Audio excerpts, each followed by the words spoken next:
सुप्रभात। देखिए, आज हम जानेंगे हिंदी के कुछ ऐसे शब्दों के बारे में जिन्हें पढ़कर हमें लगता है कि दोनों शब्दों में कोई अंतर नहीं है, लेकिन उनमें थोड़ा सा अंतर होता है उनके अर्थ में भी और उनके प्रयोग में भी।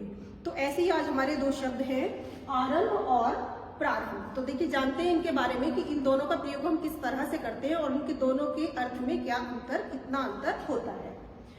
आरंभ शब्द का अर्थ होता है शुरू करना, यानी कि किसी कार्य को जब हम पहली बार शुरू करते हैं, यानी स्टार्टिंग से शुरू करते हैं। इंग्लिश में हम इसको बोलते हैं स्टार्ट करना किसी कार्य को, या उसकी बिगिनिंग। तो वो हमारा कहलाता है आरंभ। और प्रारंभ का अर्थ होता है पुनः शुरू करना, यानी कि किसी कार्य को दोबारा शुरू करना, यानी किसी रुके हुए कार्य को शुरू करना। यानी कार्य तो आरंभ हो चुका था, लेकिन उसको दोबारा से शुरू करना, वो कहलाएगा कार्य प्रारंभ करना। तो हम इनको कुछ उदाहरण के माध्यम से समझते हैं। अब हम पूजा आरंभ करेंगे। तो यहाँ पे पूजा आरंभ करेंगे यानी कि पूजा की शुरुआत की जा रही है। दूसरा एक और उदाहरण प्रारंभ का देखिए, पंडित जी 3 बजे से कथा प्रारंभ करेंगे। अब आपने ये देखा होगा, जो कथाएं चलती हैं जैसे राम कथा या कोई भागवत कथा, तो वो कई कई दिन तक चलती है लगातार ना। तो आज होगी, फिर नेक्स्ट डे होगी, फिर उसके नेक्स्ट डे होगी।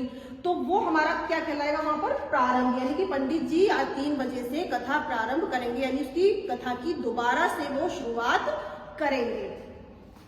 उनसे मिलने के बाद नए जीवन का आरंभ हुआ, यानी कि जब हमारी जिंदगी में कोई ऐसा व्यक्ति आता है, हमें लगता है कि हमारे जीवन की उसके आने से एक नई शुरुआत हुई है ना, हमारे जीवन का नया आरंभ हुआ। राम मंदिर का कार्य पुनः प्रारंभ होने वाला है। तो प्रारंभ में यानी कि राम मंदिर का कार्य चल तो रहा था, लेकिन वो बीच में रुका और दोबारा से वो शुरू किया गया। ठीक है, तो वहां पर हम प्रारंभ का प्रयोग करेंगे। चलिए मित्रों, भोजन आरंभ कीजिए। यहां पर कहा जा रहा है कि भोजन की शुरुआत करना, उसको खाने की शुरुआत। बच्चों की कक्षाएं जुलाई से प्रारंभ हो रही हैं। तो यानी कि अप्रैल से जैसे क्लासेस स्टार्ट हो जाती हैं बच्चों की, लेकिन बीच में उनकी छुट्टियां पड़ती हैं, फिर जुलाई से शुरू होती है। तो यानी क्लास पहले कक्षाएं शुरू हो चुकी थी, उनको दोबारा से शुरू किया जाएगा। कब? जुलाई में।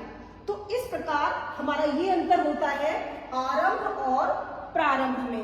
वैसे तो देखो, प्रारंभ जो शब्द है वो भी आरंभ से ही बना है, इसमें सिर्फ प्रत्यय उपसर्ग लगा हुआ है, और जिससे इसके अर्थ में परिवर्तन हो जाता है थोड़ा सा, कि किसी कार्य को पुनः शुरू करना।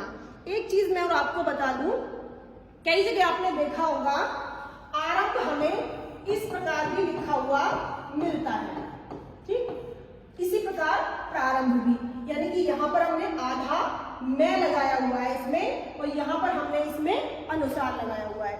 तो इसमें एक अंतर ये है कि पहला हमारा जो आरंभ है, ये वाला जो हमारा आरंभ है, ये हिंदी का हमारा पुराना रूप है। पहले हम इस तरह से आरंभ को लिखते थे, लेकिन आज का जो नया रूप है, यानी कि मानक वर्तनी के अनुसार जो रूप शुद्ध माना जाता है, वो हमारा ये वाला है ना, ये वाला।